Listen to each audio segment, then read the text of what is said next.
Are you ready to stop searching outside yourself and deepen the connection that matters the most? Welcome to the Sacred Exchange Podcast. We are your hosts, John and Catherine Graham. After years of navigating our own spiritual paths, we have learned that true transformation doesn't happen overnight. It happens in the honest and vulnerable moments when we are willing to journey within with a curious mind and heart. Every week, we invite you to journey with us as we share our spiritual ahas, our raw truth, and deepen our understanding of the human experience. This is a space of vulnerability and healing, where souls meet, hearts transform, and love leads the way. Hello, everybody, and welcome to another episode of the Sacred Exchange, where this week we're going to be talking about the power of words. Yes, the power of words. I mean, it's quite interesting because we've talked a lot about what we were going to talk about this week, and what it came down to was words. Yes. And the evolution of words throughout our experiences, from what we originally thought a definition of a word was into what it's transformed into throughout time. And the words mean different things to different people too, right? Your perspective of a word and what that meaning, where that meaning came from, is pretty significant. It's so wild because you think everybody's speaking the same language, but without understanding what is the perspective that you have on this word, or what is the positionality that you hold around this word, it can take on such brand new meanings, you know. And I know in us raising our youngest, he would often ask us, what does this word mean? Yeah. And it really started me on a path of understanding origins of words, because I can have a concept of what a word means, and it's just because I've learned it through people speaking the language around me, and never questioned, what does this actually mean, right? And does it actually mean what you were taught, right? Yes. Because there's many times that we use words that we think, oh, well, this is what this means. Yes. And that's what it means to you, but it may not actually be, I can't even say correct. It may not be what the word was intended to be meant. Yes, right? Yes. I think a few of my big kind of mind blow moments when it came to words, there's 3 words in particular that stick out at me. One was parent, and that came from us talking to our youngest about how some of the things that I just did because I was a parent, right? And he was like, well, what does it even mean to be a parent? And I was like, well, it means we gave birth to you. And then it's like, but that's actually not accurate, because you can be raised by someone who didn't give birth to you. So that eradicates that entire definition. And when we Googled it and looked at the origins of the word and the definition of the word, it was to bring forth. Right? So a parent is simply someone who brings forth a younger person in the world, which then just opens up that whole relationship as to what that's supposed to be, and even how I want to be as a parent. It's how can I bring you forward in this world with whatever your greatest expressions are. Where when I was younger, to be a parent meant I need to be the one with the rules and the structure and feed you and bathe you and all of this sort of stuff. But it was never like, how am I bringing you forward in the world? Yeah. Right. So that was one big for me. Another one was the word whore. That was a huge one. It was language that I grew up knowing and always seen it as a very bad and derogatory thing. But taking it down to its original definition was actually one who desires. Right? And it's, let me reclaim that. You know, I am someone who desires more than what I currently have. And I'm grateful for what I currently have, but also I desire more. And if that labels me as a whore, then I'll take it, right? Like, it doesn't have to have the derogatory meaning to it that it once was. And then the last one was forgive. And forgive, the original meaning was to give power back to. right? And so when we're not forgiving someone, we're holding on to what we believe is a power over that person. They did this wrong, and now I'm more powerful because I know they did this wrong. And a lot of people struggle with forgiveness. I myself have struggled with forgiveness. But in taking that, it's like, well, wait a second. I don't want to take anyone else's power away. Mm-hmm. How does that make me any better or different than someone who I feel has wronged me? Right? And so it was like, well, that makes forgiveness actually a lot easier. Is to go, I want you to have all your power. I want you to be able to have it. And I want me to be able to have all of my power. And I don't want to have someone else's power. Yeah. You know, so those were three big kind of shifts that took me totally away from the original meaning. Yeah, and I think understanding the origin of words is important.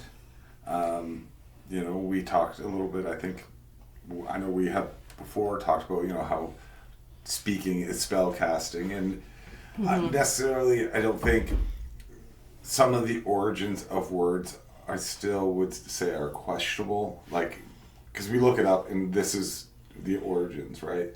We don't know what the intent of that person was when they used this word and came up with this definition. Yes. Well, and it's so interesting too to see how words will take on different meanings throughout different stages of humanity and different cultural shifts and whatnot. Well, how many arguments have people been in, or you've been in, I've been in, whatever, based off of words? Yeah. Based off of words you didn't like, or based off of words that you took as a different meaning. Yes. Right? Yes. And I mean, it seems so silly to ask someone, what do you mean by that word? And yet, I think it is so important for us to get clarity when someone is speaking. And if we've got something that's being kind of triggered inside of us because of a word that they used, to really ask someone, what does that word mean to you? Mm-hmm. I know what I know it to mean, but what does it mean to you? Yeah, and at what point do we take words so personal? And, yeah. You know, they're literally just words, but we've created entire stories around them and what those words mean, for sure. Yeah, and sometimes those stories are not even the intent of the story because the words that were used in the wrong context. Yeah. Right? So, yeah, and we were talking this morning about innocence. Yes. Right? And just the basis of what does innocent mean to you? Yeah. And so, you know, we can go through this again. What does innocence mean, or innocent? So, can I give my evolution of what innocence has meant? You can.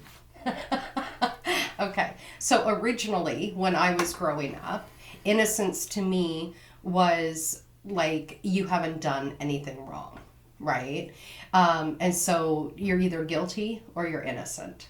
And it was very, like, in a very judgmental kind of way, punishing way, whatever, innocent, guilty. Over the past, I'd say 2 years, and actually let me reframe, because my favorite song when I was in grade 4 was called The Return to Innocence, right? And I never really knew what the return to innocence was, but I still had this idea of innocent and guilty, okay?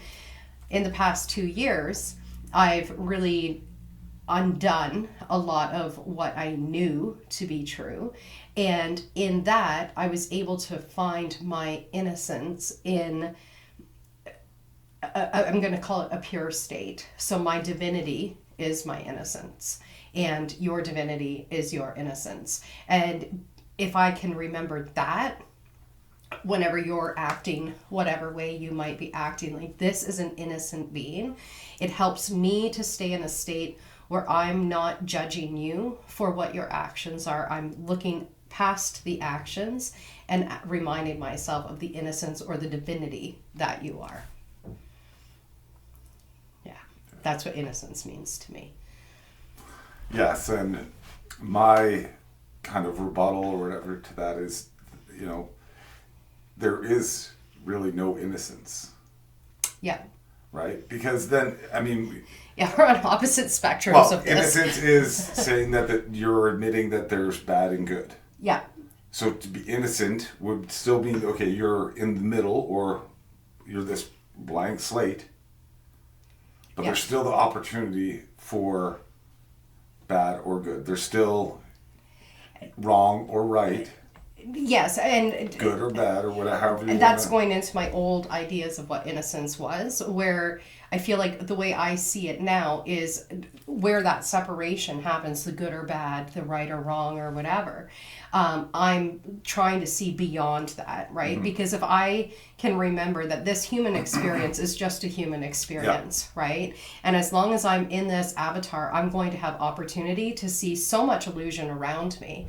And I need to remember the innocence. I need to remember the divinity, because that's what's the truest for me, is we are all just divine beings. And we're all out here trying to figure out how to navigate this human experience. And we make mistakes, right? So it's, and I understand what you're saying, but I also don't want to have the language of good, bad, right, wrong in my definition. Well, it just is, right? Yes. And that's what I'm saying.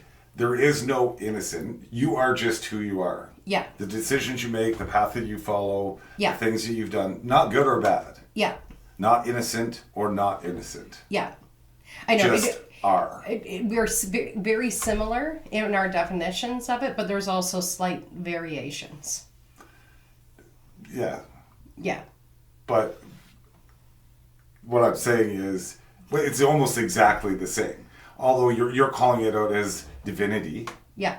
I'm saying that what it is divinity. Got you. So you are always just that. Yeah. You're not innocent, you're not good, you're not bad. The decisions and choices you make, sure, you have to be responsible for the things you do. Yeah. But they are things that you need to do. Yeah. Yeah. Because this is your path, your journey. Yeah. Right or wrong, good or bad, or whoever you want to put onto it, which is just a fallacy that we as humans have created. Yeah. Because a piece of grass isn't good or bad. It just is a piece of grass. It just does what it needs to do. Yeah. Or an apple tree or whatever. It just grows. Yeah. And it dies. And it grows and it dies. Yeah. There's, another piece of grass isn't sitting beside it going, oh, well, maybe they are. I don't know. I was literally just having the same thought. See, in all the Disney movies and stuff, the grass can talk to each other. Everything is its own consciousness. But I mean, as us as humans, when we're looking at blades of grass, we're not wondering what is the conversation they're having. Is this tall green one over here? Is he feeling like he's better than this piece of brown grass? But we do that with people. Yeah, absolutely. And that's what I'm saying. We need to detach from that. Agreed. Right? And this is where the words come in, kind of into the context, is that we talk when we communicate, and we hear these words, and we take this as this instant. Oh, this is what this means. Oh, innocence means not guilty. Yeah. So and then whatever spirals from there, whatever the conversation is. Yeah. But you're still putting something onto a word. Yeah. Or onto a person, whatever, right? Yeah. Yeah, it's wild. It's absolutely wild. And I just had the realization this week of the word responsibility, right?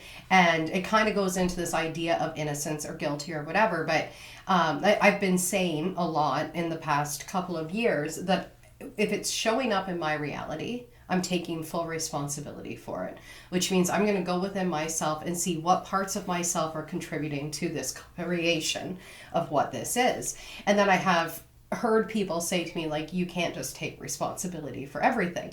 And I've questioned that, right? Because as a younger person, when I thought of taking responsibility for things that I was I didn't create this, or this isn't my mess, or whatever, it feels like this is a burden that I'm taking on.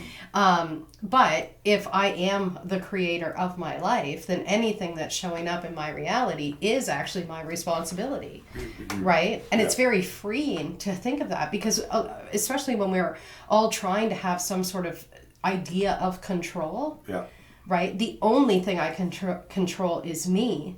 Therefore, if stuff is showing up out here and I go, I'll take responsibility for it, not blame. Yeah. And that's the big difference with where I had to shift with the idea of this responsibility is I'm not blaming myself for it, but I am going to be willing enough to look within myself to go, what thoughts, beliefs, ideas, limitations have I been holding on to that have contributed to this?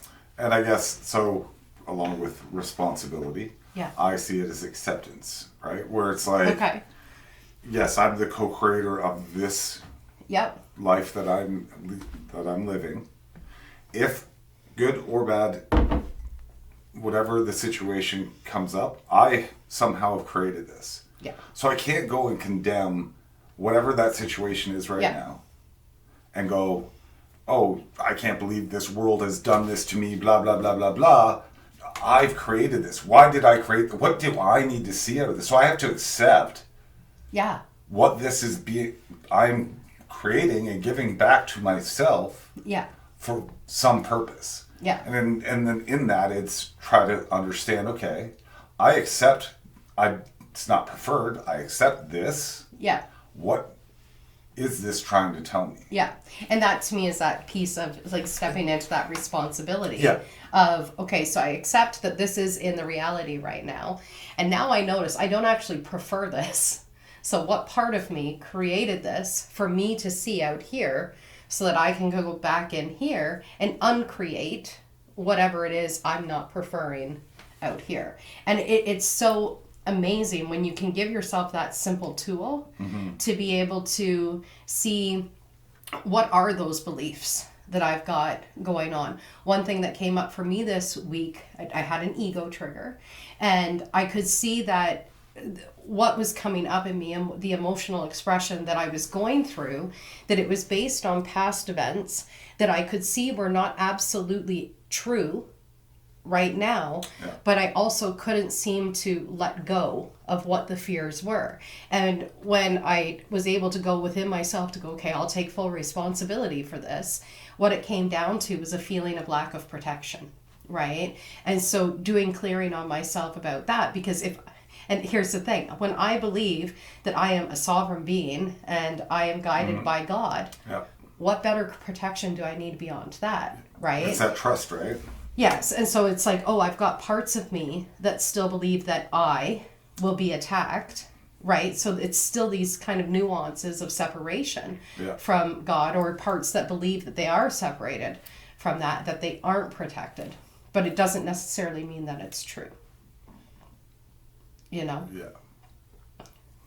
Yeah, and I think I just want to reiterate, when you say I'm taking responsibility, it is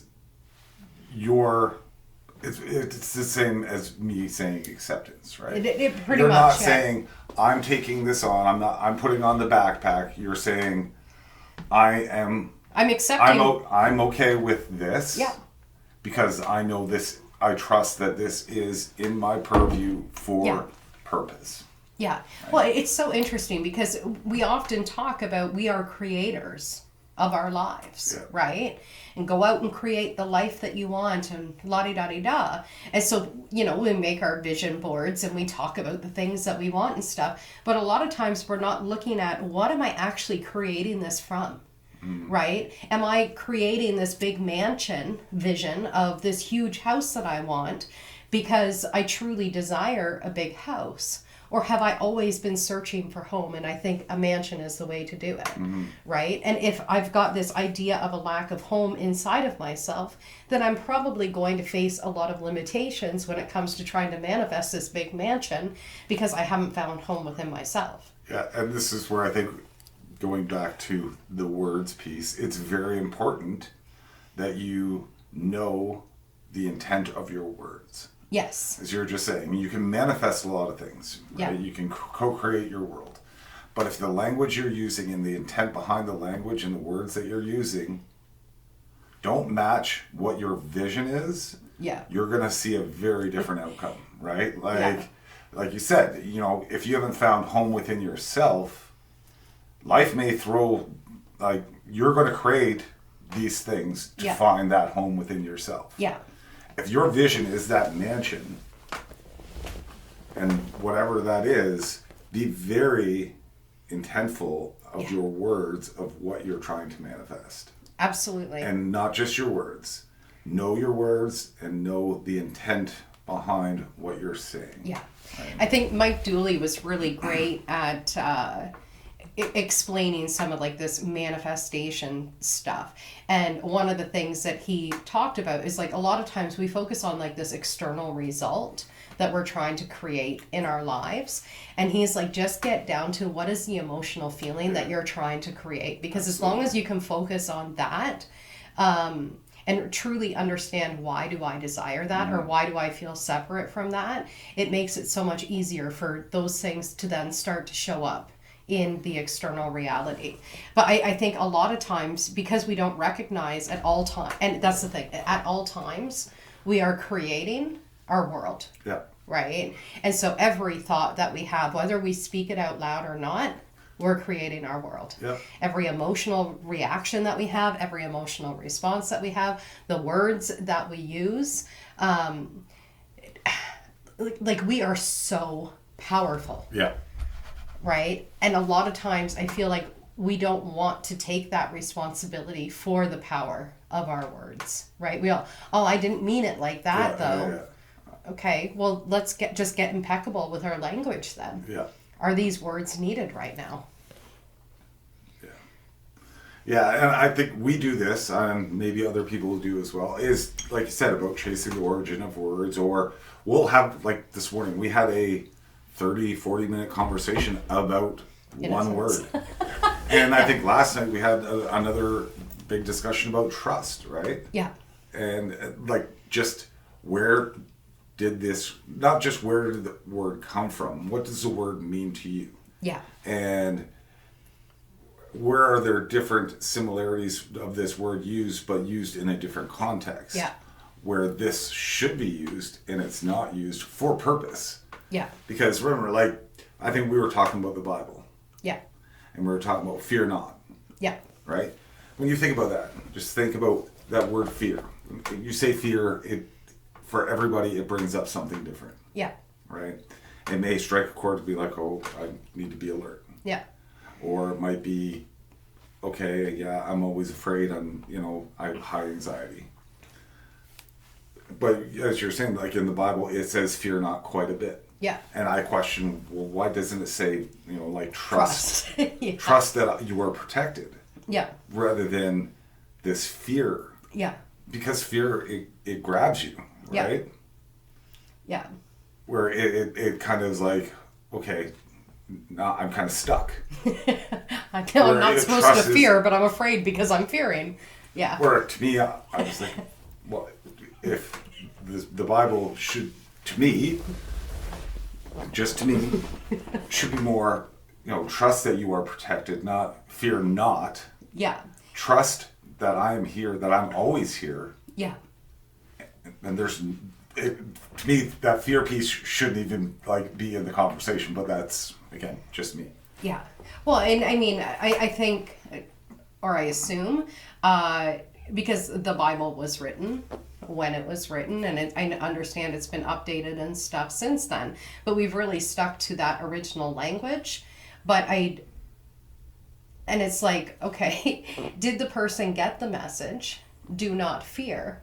Or did they get the message, please trust? Well, Right? I assume, I don't know for sure, but I assume fear and trust were kind of around at the same time. I don't know which one was more, but to me, having that fear not piece, and you said it a number of times throughout the Bible, it leads us to more like, okay, I need to do everything that's here in this book because now I'm kind of afraid. Yeah. Yeah. Where instead of trust that this is what you need. Yeah. Yeah. It's because I think words are hypnotic, right? Our brain takes them in, and they say for every one negative thought that you have, you need 100 positive thoughts to counteract that. And so what we were researching last night, was essentially how many times does it say do not fear or something around fear in the Bible. And I believe it was 110-ish, because different versions have different amounts and stuff. And it also depends on, do not fear or fear not, or what is the context. Yeah. So it was 110 times, which means that technically trust should be in the Bible whatever 100,000 times to counteract those 100 times that fear is in the Bible. I probably just got my math wrong on that. If it's 100 times more than one, then but even saying that, right? So us just having this conversation, you're saying fear is a bad thing. You're saying fear is a bad thing because you just said that you need to have, it's a negative. Needs to have 10,000 positives to overcome it. And don't get me wrong, I'm just saying we're doing this as we speak, and it is just how that word is used, right? Yeah, but I just look at it, and again, I'm not saying it's good or bad. I have fear, right? And so my fear is not a good or a bad thing. However, I can feel it as a lower energy in my body that keeps me more separated from the divinity that I wish to be. Mm-hmm. Right? And so am I calling it bad? No, it just is. Right? So if I want to stay in the frequency of the divinity, then I would want to counteract that fear 10,000 times or 100,000 times with trust. Not because the fear is bad, but because I prefer trust. Mm-hmm. So. But I just thought it was very interesting that as we're having conversation about it here, we both, I'm not saying, I'm the same way. I would say fear as a negative as well. Yeah. But it's also... I need to remove that. Yeah. But I mean, fear in itself, it can have a positive value to it. Like, I won't run across the 401 highway because I'm afraid I'll get hit by a car. Well, my fear is actually protecting me from whatever could possibly happen in that situation. So I think at times fear does serve a purpose. Mm-hmm. It's just that most of us, if we allow fear to be the dictator, right, rather than trust, then it can actually keep us very suppressed in ourselves and in our soul's greatest expression. So it's like it has a basis of let's keep you alive, but also then sometimes it's afraid of speaking out loud, because it's like, oh, everybody's going to hate me if I speak out loud or whatever. And it's like, well, no, not really. Or, before I went on the Camino and all the fear that was coming up, I could have stopped myself and went, this fear is more important than what this soul calling is. And at that point in time, the fear was becoming this, I would call it a negative force that I could have bought into and said, yep, I just have to stay here, Yeah. So but you trusted. But I chose trust, yes. Trust, yes. And I guess maybe that's what it comes down to, too, is realizing it's just a choice, right? That, again, it's not negative or positive. It's you get a choice. Do you want to go, into the mud, or do you want to go into the water? It's not, I think it's David Hawkins, it's not an opposite, it's an alternative. Yes. Right. Yes, that's a great way of putting it, right? Instead of me even calling it a positive or negative, it's the alternative to fear is trust, right? Yeah. But if you've chosen fear once, then you need to choose trust 100 times to help release that one time you chose fear. Yeah. Yeah. It's just wild. Yeah, I would challenge our viewers and whatnot, look into these words and look in, like, just whatever words. Mm-hmm. Think about the words that you're saying and the conversations you're having and the intent of the words that you're using. Yeah. And how powerful those words are. Yeah. And we don't really pay attention to, we just go on and on and on, right? Yeah. And what those words mean, not just to you, like you said, maybe sometimes it is good to get clarity on, do you understand what this word means? And it kind of sounds, like arrogant, like yes, not arrogant. Mansplaining. Yeah, but but it's not. It's just, what is your understanding of this word? Yeah. And yeah, it's Yeah, because I think our brains, we often do just kind of fill in the blanks, right? They said this sentence in this context, and I took it in, and now I believe it just means this because of this one context of the word. Yeah. And I loved spelling when I was a kid, but like when we had to do definitions and all of that, I was like, That's why it's coming back. Right? Well, it's so interesting to me that I'm so into it. And now you're willing to, Yeah, I honestly question sometimes if children should just be allowed to just play all of the time and adults should be the ones who get to go to school. Because I have more interest in learning stuff now than what I did when I was a child. When I was a child, just let me go and have fun. And now I'm like, oh, this thing happened back in 1437. Let me deep dive. Yeah.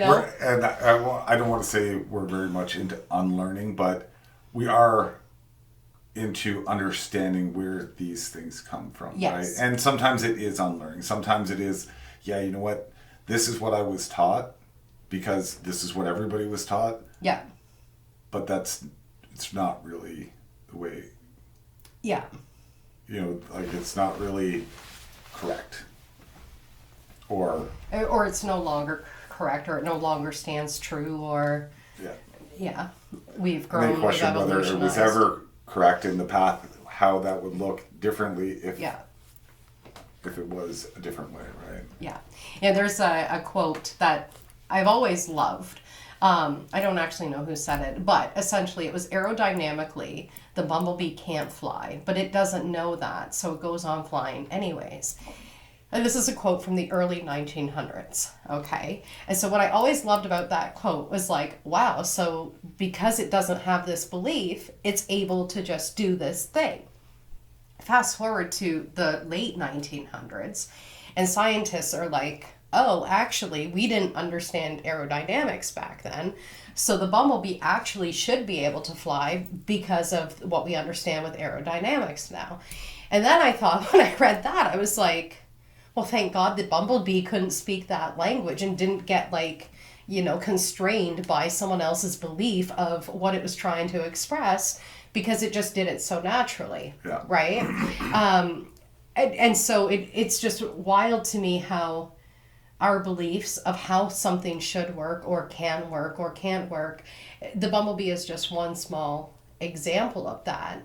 But if it had just listened, right? How many times have you come up against belief systems in others where you're like, this is the way I have to do this? Yeah. And they're like, stop, you can't. Right? It's never been done this way, or it can't be done this way, or it's going to be devastating to me if you do it this way. And I know you're someone who's very innovative. You're very visionary. You see problems about 5 years ahead of anybody else being able to see that problem, and you start to kind of shape shift and stuff. But if you just saw it and said to someone, hey, this is going to be a problem in 5 years, and they go, no, it's not, and you listened every single time, you'd be facing a lot of disaster in 5 years. Right? So that was a little side tangent. No, and I think in saying that, like that quote, it is a reflection of just how limited our mindset is, right? Like when you think of, we think we are this, we think we have to do X, Y, and Z. Therefore, we're in this box or in this fishbowl, and this is what we know, and this is what we have to stand to or stay to and be or within those combines. Yeah. And it's like, if we really just let go of that, sure, and look at the alternative. Yeah. This is the box, but there is also a bowl, and there's also this, and there's also that. But instead of limiting to, well, this is what this word means, and this is how it's supposed to be, and this is how, and we can only see and do, and we only know so much about our experience here. Yeah. Because we don't let go of what we've been taught. Well, and I think that's the key piece, right? Is we have to be willing to let go of everything that we knew to be true. Yeah. It's like, be willing to have identity crisis after identity crisis. Yeah. Because the moment that you think this is who I am is the moment you're stuck. Yeah. right? And if I can allow myself to just shift and become whoever I'm wanting to become from one moment to the next, and do the same with words and with belief systems and everything. And again, it's not opposite, No. right? It's the alternative. Yeah. You know, it's Thanks an for reminding me of that, reality. because I know It's we've talked not about that. It's not the opposite. Yeah. It's not good or bad. It's No. just an alternative. Yeah. It's a detour or an alternative route. Yeah. Yeah. You know, thanks for reminding me of the not opposites, it's alternatives, because I know we've got it on our whiteboard. And it's something that at times I forget, right? Because we have been taught good or bad. No, it's just an alternative. Yeah. Right? Right or wrong, it's just an alternative. You know? Do you want cheese and bacon on your burger or not? It's the same. It's both a burger, just one has more on it. Yeah. Right? So, yeah. Like, it to me, too, it's like this world can be so unstructured if we allow it to be. Right? And I think as we're growing, we're trying to make sense of the world. And so we have as many structures in place to help us make sense of it, right? Like, this is what goes on a burger, and this is what parents are supposed to be, and this is how school is supposed to be, and this is how children are supposed to act. And anything that's outside of that, then we have to label with, now it's an extra, $2 to get cheese and bacon on that burger. Yeah. And now we can hate our parents because they didn't act in the way that we preferred. And now the school system, the school system came out, 120 years ago, and we're still following and teaching a lot of the same things from 120 years ago. Come on, guys. Oh, I often wonder how and what society would be like if we didn't have this tether and the structures that we have. Yes. And the labeling that we have. If, we just said, okay, make me a burger. Yeah. And you come back with, I don't know, a ham sandwich or Play-Doh or whatever it is, just Yeah. what more would we experience? We put ourselves in these boxes. Well, and that's right? what I'm saying, right? Yeah. Like, we've created these structures. Even like, we talk a lot, or there's a lot of talk about how there's so many more that are being diagnosed with ADHD and autism and neurodivergency and stuff. And I do see kind of an up of it. However, I also question, when did we determine what the regular brain was supposed to function like? Why do we have to continuously label things? Well, there's that. It's also like, is it possible that none of us are neurodivergent, none of us are autistic, that everybody's brain just has its own unique expression? Absolutely. And just because it doesn't fit in a structure that was created in the 1800s doesn't mean it needs a label on it to say this is now the structure in which you are, so you're going to be bad at these things. Let's focus on, what are you good at? Yeah. What do you love to do? Follow that thing. To me, it just seems so simple. Yeah.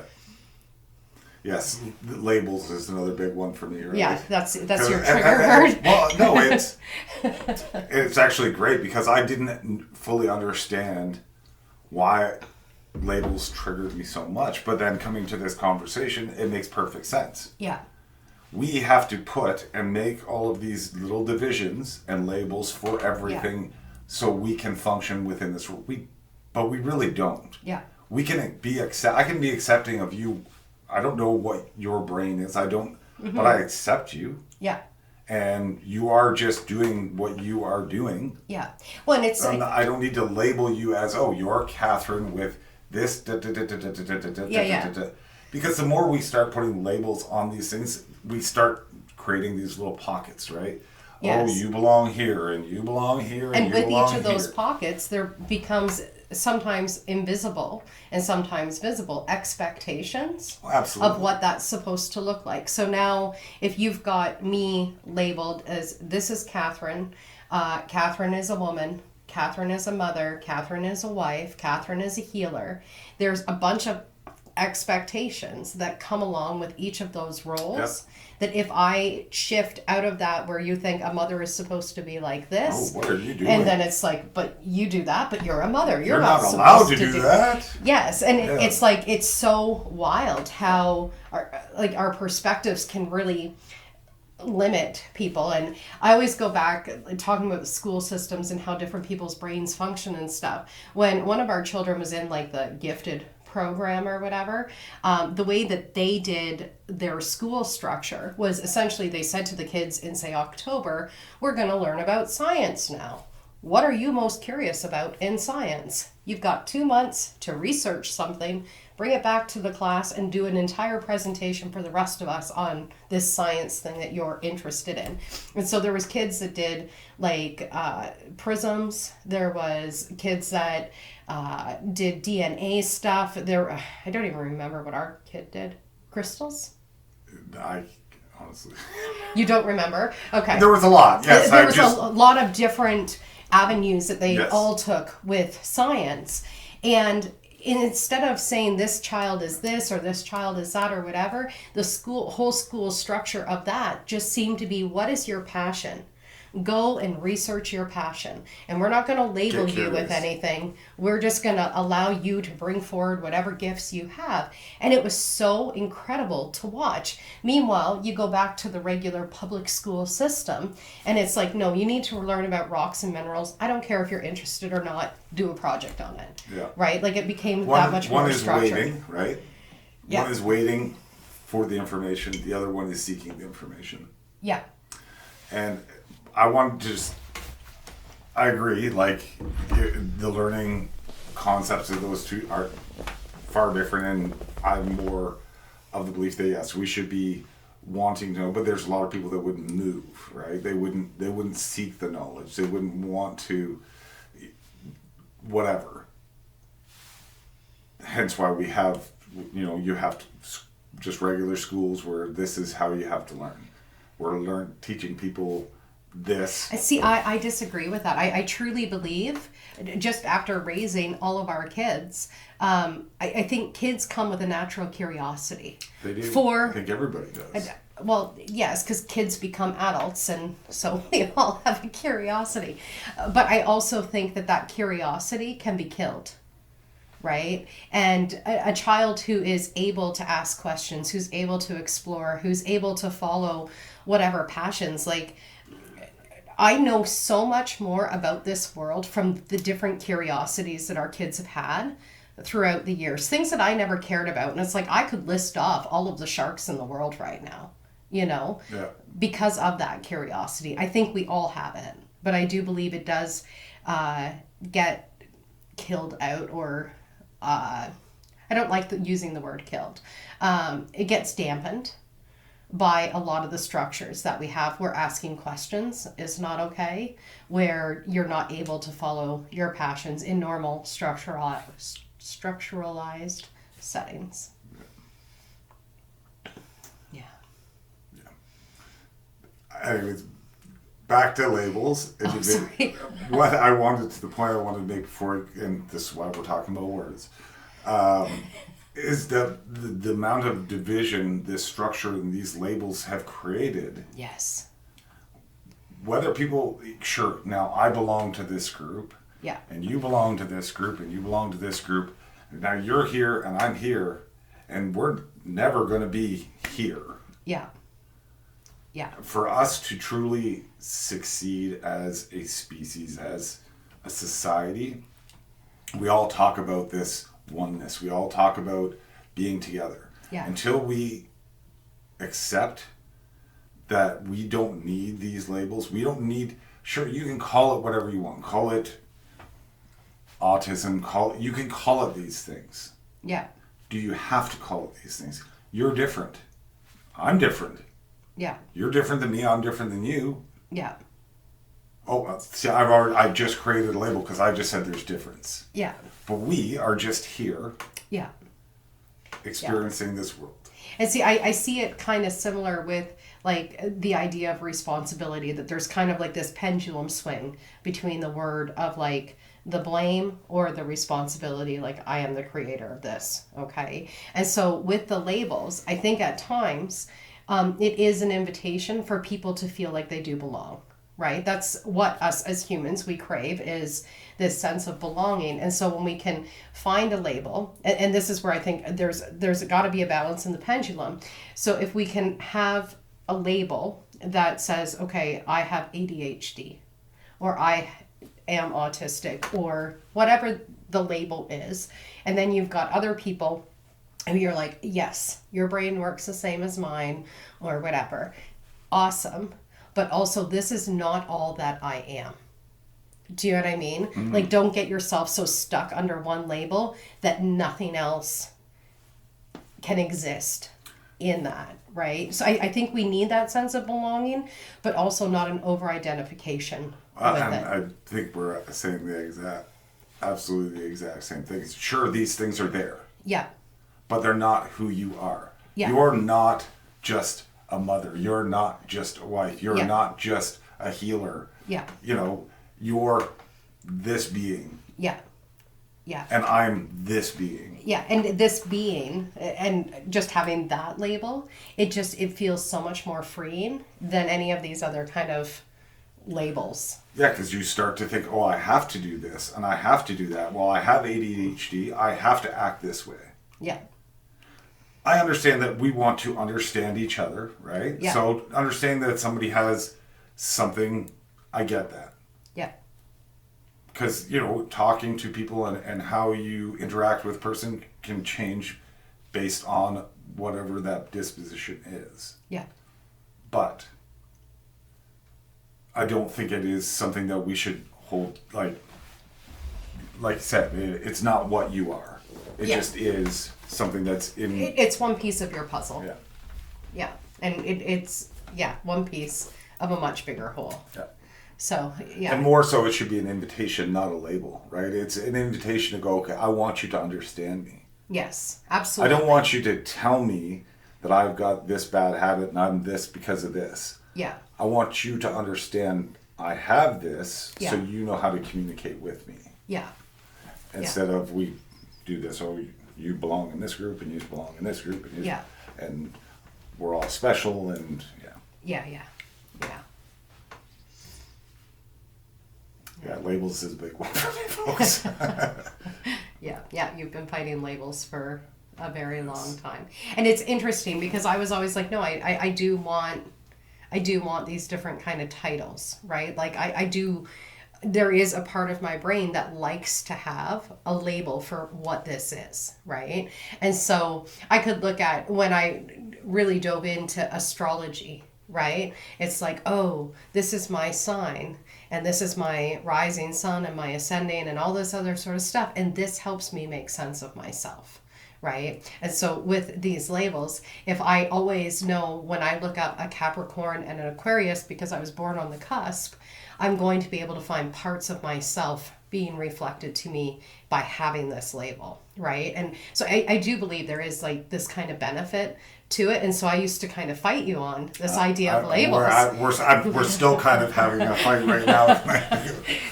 But I understand completely what you're saying, and I also understand what I'm saying too. Yeah. Of like, we need it, but also we don't need it at all. But I enjoy having that. And there's the alternative, right? Yeah. Yeah. I mean, it does help make sense of this world, but it is confining and it is divisive. Yeah. Yes. Well, and I think that's where the problem or the nuances really come in, is the divisiveness that happens because of the different labels, and how easily we can just automatically throw someone into a heap of what our memories have been because of a label that it's like, oh, so you're like this. Yeah. Right? Like, well, a label that somebody else told you that this is what this person or this group looks like. Yeah. And now you bought into this because you've heard it say from more than one person. So now you think all of these people are this way. Yes. And I mean, it's what starts up racism. It's what starts up sexism. It does really create a lot of different kind of nuances and stuff, and it can be so hurtful, right? Especially if we're judging a book by its cover, or we're judging a person by their label, when we don't really know. Right? Like, and I know at times we might keep people at like arm's length away because they are this or that, instead of inviting them in and finding where is this commonality between us. Yeah. So I do if that agree. label wasn't there wouldn't be that restraint, right? You wouldn't, like, you would just be, okay, this is a person. Yeah. Not, this is a person with X, Y, Z and all this other stuff that's going on. Oh, yeah, yeah. You know, it's so interesting because as we're talking, I'm like sitting there thinking of different people I've met throughout my life that fit into different categories that I kind of kept at like an arm's length because of the category that they fit into and all of the biases that I held about people in these different categories. Like, I remember when I was younger and those who went to church, okay, the really nice people who go to church that are like, hi, how are you? And I'd be like, oh, this other church person that's just pretending to be nice, but blah, blah, blah, blah, blah. Because I'd had bad experiences with others in the church, maybe. I don't even, like, there's nothing that I can go, this was a bad experience and this is why I know they were being fake. But there was something that told me this person is being fake with their niceness because they go to church. And so I had all these people in this category of fake nice churchness, right? But I've also done it with, say, a motorcyclist, right? They wear all their leathers and whatever else. And then it turns out I really like a lot of people who ride motorcycles. But when I was younger, I had this idea of the kind of tough person that they were. But no, actually, they're very kind, right? So yeah, I'm like, wow. I really allowed labels to keep me separated from people and not even open my heart to them. But remember, the origin of those labels is not yours to own. Yes, exactly. I mean, you can now take responsibility for it Absolutely. and go, okay, why did I believe this? Yeah. Why did I believe nice people that are very courteous and whatever coming out to church are fake? Yes. Is that just you are not happy and they are, and you see them as happy, so they can't be that happy? Well, do you know what it is I was fake happy back to them. So you're mirroring that. I was seeing them as the fakeness that I was actually being, because I was the one that's like, hi, yes, I'm good. Yeah. Meanwhile, I'm going, you fake person. Maybe using different language than that. But going, like, no one is that happy. Yeah. No one is that kind. And the more I step into it now and embracing and not from a fakeness now of like just genuinely feeling like I'm happy and I trust and we're all one. Now I'm stepping into those people that I used to be like, they're fake. And I probably have people looking at me going, she's fake. Yeah. Right? But it was actually my own fakeness that I was showing up as because I didn't think. And I guess that's really what it comes down to is if I shared how much I had been struggling at the time or what I couldn't understand or couldn't comprehend within the church and whatnot, then I felt like I was less than. So I pretended that I knew all the same things that they obviously were embodying, but I didn't have a fucking clue, right? And I was too ashamed to admit that to them. Mm-hmm. And so I think it was just easier to label them as the fake churchgoers instead of going, hey, can you teach me? Because I don't know. So, yeah. And a lot of everything that you just said, or not everything, but a lot of those things would have kind of been eradicated without the labels, right? If there's no church going people and they're just people, there's no need for you to act a certain way to match that frequency. But again, it's like even the idea of the structure of the church. What does that mean? Right? So in my mind, there was a structure of the church, and this is how you behave in church, and this is who goes to church, and this is how they should be in church. Label, all these expectations just because I have a word called the church. Yeah. Right? And it's just wild how our minds work and how our minds help us to survive, but actually create a lot more problems for us Limitations, than right? there ever needed to be. Yeah. Limitations because and this is why I think where we started with words was, or why we wanted to talk about words was because of stuff like this, where it's like, understand where your opinions or whatever, or your disposition came from this label, from this word. When I say label, I mean word. Like, Yeah. how did you learn this word? Yeah. And what does it mean to you? Yeah. And how has it transformed your life? And how would it look if it was if it meant something different at the time when you learned it? Yeah. And where would you be now? Absolutely. Well, and understanding, like, you know, we make fun of kids because of the kind of language that they all start using or whatever. And we're like, okay, that doesn't make any sense or whatever. And it's so interesting because, like, if you talk about, like, oh, what is it, drip? I think ice is jewelry, drip is good clothes. Yeah, something like this. We might be getting the words wrong. But they understand in that language. They speak to me and I'm like, I have no idea what you're talking about, right? Yeah, they've created their own. Yeah. They've created their own just as we did and just as our parents did and whatnot. And I remember, like, when I was in grade 7, a lot of us were talking like, it was around the time that Clueless came out, so it was like as if and whatever, and be like, oh my god, that's awesome, and we actually talked like that a little bit too. I think it's ridiculous, but whatever. We're 7th graders, but I remember our one teacher. Every time we said something was awesome, she would like give us a breakdown on awesome. Like, when you think of the word awesome, I use it all the time. Like, it's a constant word for me. But for her, it was like you're completely filled with awe. Like, that moment of enlightenment, you're just like, oh. Yeah. You know, and she's like, that's what that word is for. But you guys have, like, but you're overusing it. Yeah, we watered it down because everything was then awesome. And it's interesting because I'm like, everything is actually awesome. Everything is a miracle if I can witness it that way. But also I can see that I'm like, oh yeah, that's awesome. Yeah. Right? And it doesn't have any of that, like, oh, this is miraculous kind of feeling to it. So. Yeah. It doesn't have the same power, right? Yeah. Yeah. So.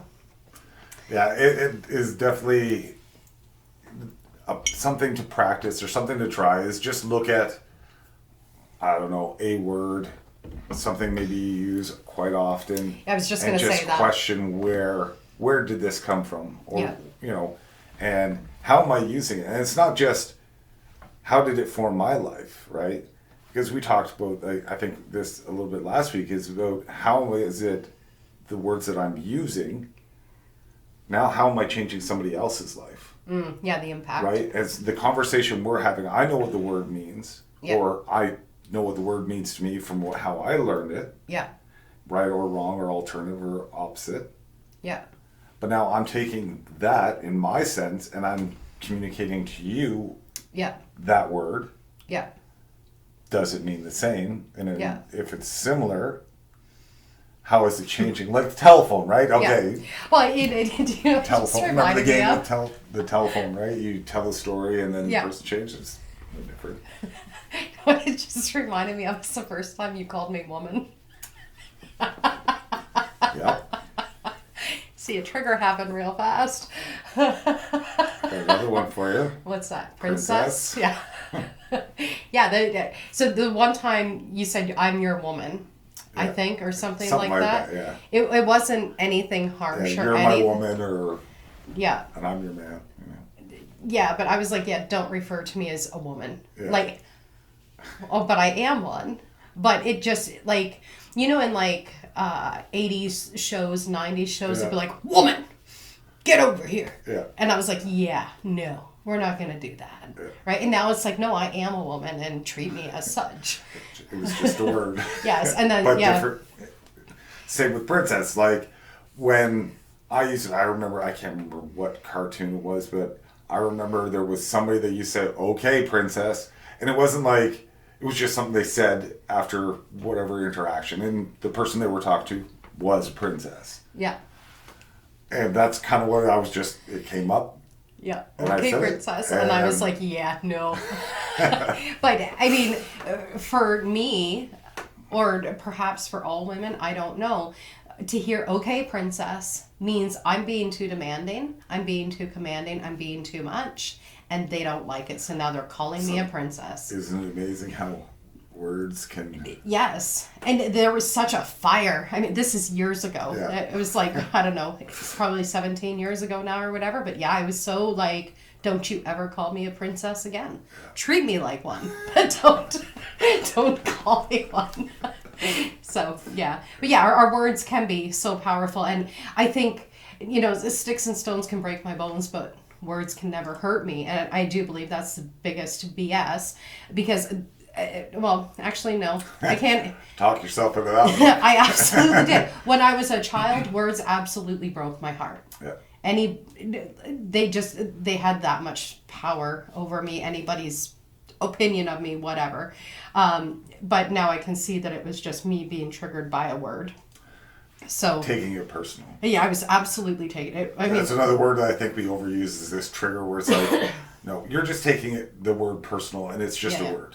Right? Yeah. Well, even with the word trigger, a lot of people are like, I need to avoid a trigger, right? And it's like, well, yeah, there's the idea of gunshot. You pull the trigger, well, you know? That's where that is coming from, right? Yeah. It's a trigger word. Well, trigger means to, you know, when you trigger something, you're triggering a response. Yeah. You're creating a response or you're making an impact that's going to impact other people. And we talk about like how we have to avoid people who trigger us. And it's like, these are the people that we need to spend more time with, you know, and figure out what is it about this person that I keep taking personally. Right. Yeah, that's what I was just going to add. But only when you get yourself to that state. Yeah, don't jump in. Don't be like, wow, this person pisses me off. I'm going to book a week away with them or something like that. Because you really have to know yourself and know, I think even in those kind of quote unquote triggering moments or with people that do bring up a lot of uncomfortability with you, you do need to take some solitude to figure out what is it about their behavior, their words, their actions that has affected you so much. Do your own inner healing before you start to put yourself into those situations where triggers might happen. Yeah, and I would say the best, or one of the best things you can do is look at life in every situation.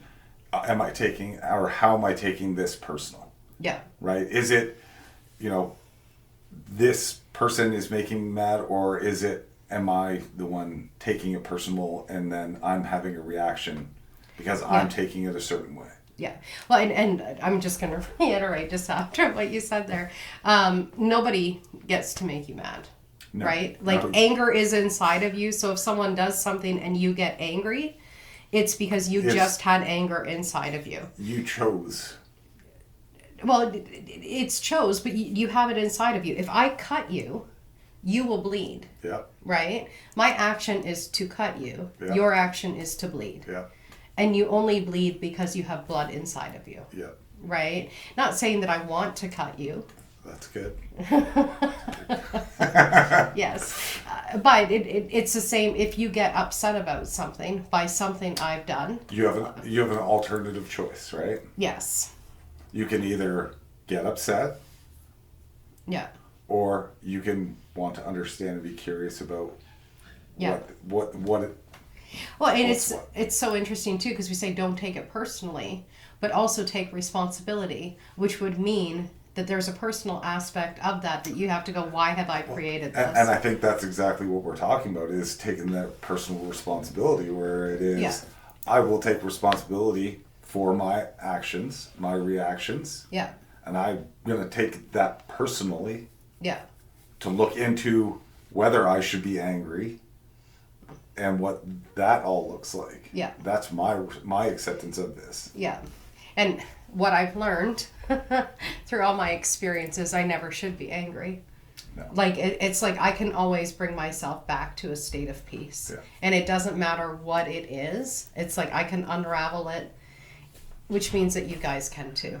Yeah. Like, there's nothing that I need to lose my peace over. Do I? Yes. Yeah. But then when I go into that understanding, then it's like, oh. And that's another one that we talk about is like, again, it's a practice, right? It's don't hold yourself to this. I have to be this way. Mm-hmm.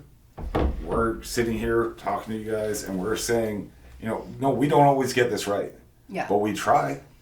And when these things come up, we'll try, and sometimes we'll be successful and sometimes we won't. Yeah. And that's okay. Then we'll do this again and then we'll have another Conversation about it with you guys. Yeah. Anyways, thank you so much for joining us here again this week, folks. Word up. Yeah, drop your comments, thoughts below, like, subscribe, all that good stuff, and we'll see you next week on The Sacred Exchange. Take care, folks. Bye.